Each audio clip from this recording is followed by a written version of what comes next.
Assalamualaikum warahmatullahi wabarakatuh. Waalaikumsalam warahmatullahi wabarakatuh. Mari dimulai. Bismillahirrahmanirrahim. Ada pertanyaan dari Profesor Ustaz Marjono. Mohon penjelasan yang membedakan bank syariah dan bank konven di mananya.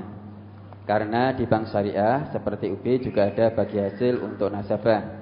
Dan bagi peminjam pun ketika mengembalikan juga jumlahnya jauh lebih besar dari yang dipinjam, Ustaz. Bedanya di akadnya. Kalau bank konven itu jelas disepakati, diakui pakai bunga. Bunga itu riba.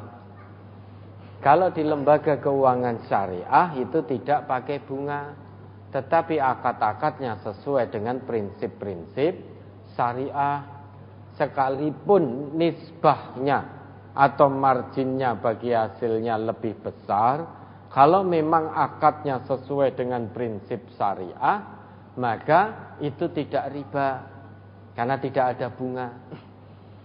Sekalipun tambahannya kecil sedikit 0,000 sekian persen, kalau itu bunga itu tetap namanya riba. Riba itu kecil atau besar tetap namanya riba. Tidak bisa bunga yang kecil kemudian menjadi halal, itu tidak bisa. Yang namanya riba kecil atau banyak itu tetap haram, dapat murka dari Allah. Ancamannya tetap neraka. Baik kecil, sedang maupun banyak. Nah, itu yang membedakan lembaga keuangan syariah dengan lembaga keuangan konven. Kalau konven itu pakai bunga, bunga itu riba. Kalau lembaga keuangan syariah itu yang digunakan prinsip-prinsip syariah sesuai dengan akadnya. Prinsip syariah itu tidak ada bunga di situ sehingga tidak ada riba. Maka tadi kalau ditanyakan bagi hasilnya marginnya lebih besar daripada bank konven, ketahuilah meskipun itu lebih besar, namun sesuai dengan prinsip syariah, insya Allah itu mengandung berkah dari Allah. Meskipun itu kecil, namun kalau itu bunga, itu riba, ketahuilah itu mengandung murka dari Allah. Maka baik lembaga keuangan syariahnya maupun nasabahnya harus menjaga asas kejujuran, saling percaya. Wong namanya nisbah bagi hasil, namanya bagi hasil kalau ada hasilnya dibagi, kalau tidak ada hasilnya ya sabar dulu, nanti kalau ada hasilnya. Bagi nasabah jangan menipu.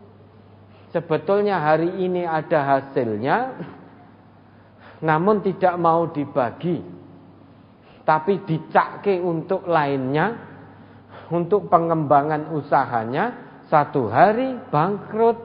Ketika bangkrut datang ke UB, usaha saya bangkrut, padahal bulan yang lalu ada hasilnya. Tetapi karena tidak jujur, maka hasil, kalau untuk bayar nisbah bagi hasil eman-eman, lebih baik untuk nambah modal dulu. Nanti semakin berkembang hasilnya semakin banyak. Padahal sudah punya kemampuan untuk bayar UB di bulan yang lalu. Tapi kenapa dijadikan modal tambahan sehingga bulan ini hasil yang lalu pun juga ikut merugi. Nah, berarti ini nasabah tidak jujur, tidak amanah. Datangnya ke UB itu kalau bangkrut saja, pengen diputihkan. Tapi ketika ada hasilnya tidak mau datang. Kenapa? Karena harus ngangsur, harus ada nisbah, harus membagi hasil keuntungan dari usaha. Nah, ini kadang curangnya nasabah. Kalau rugi dia datang ke lembaga keuangan syariah tersebut menyatakan kerugiannya. Tapi kalau badi meneng wae. Angsurannya telat terus. Meneng wae, angsuran bagi hasilnya telat terus. Digunakan duluan. Nanti kalau rugi datang timik menyatakan kerugiannya. Supayanya apa? Kalau ini lembaga keuangan syariah, kalau rugi berarti orang enek sing dibagi. Minta pemutihan.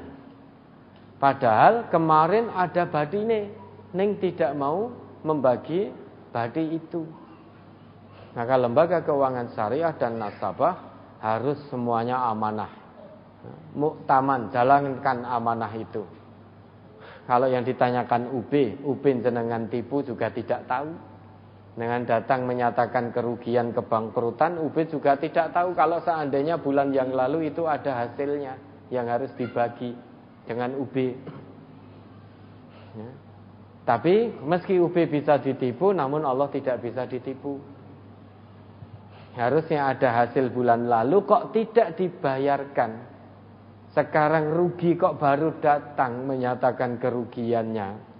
Nah, berarti curang nasabahnya. UB juga begitu.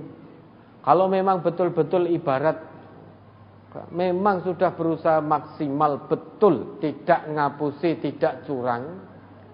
Memang betul-betul tidak ada yang untuk mengembalikan, beri tangguh dulu. Jadwalkan ulang, beri tangguh. Kalau memang betul-betul tidak ada, sesuai prinsip syariah, akad qard, pokoknya dikembalikan. Pokoknya dikembalikan dengan catatan nasabahnya jujur betul. Jujur tidaknya Allah Maha mengetahui. Alhamdulillah sudah ada isian dari Ustadz, kita hanya mengembalikan pokoknya saja. Wes saya tak datang ke UB menyatakan rugi weh. Itu Allah Maha mengetahui. Ya, di dunia jenengan mendapatkan hanya membayar pokoknya, tidak membagi hasilnya, kenikmatannya semu, namun di akhirat Allah tidak bisa ditipu. Sehingga yang membedakan yang syariah dan konven itu di akadnya. Kalau yang syariah, insya Allah sudah tidak ada bunga, tidak ada riba. Perkara masih ada praktek ribawi, itu sudah urusan mereka yang ngurusi mengatasnamakan syariah dengan Allah. Kita sebagai orang awam kalau sudah diberi penjelasan dan mereka mengatakan 100% syariah, bismillah berusaha ke arah syariah, nahnu bura'um minadz zimmah. Kita terlepas dari tanggung jawab di hadapan Allah. Kewajiban kita sebagai orang awam tinggal memilih secara maksimal lembaga keuangan syariah. Maka warga MTA tinggalkan lembaga keuangan yang konven. Pilihlah fattaqullah mastata'tum, pilih lembaga keuangan yang syariah. Jenengan akan lah bagaimana ini untuk jualan online? Karena transfer kemudahannya ada di konven. Kalau memang lembaga keuangan syariah belum punya layanan yang mudah untuk jualan online, maka itu keadaan darurat. Tapi insya Allah saat ini lembaga-lembaga keuangan syariah sudah menyediakan layanan itu, sehingga mau transfer apapun untuk usaha insya Allah mudah. Kalau itu sudah ada, maka pilih yang syariah sebagai wujud maksimal kita dalam mentaati Allah. Fattaqullah mastata'tum. Ada lagi?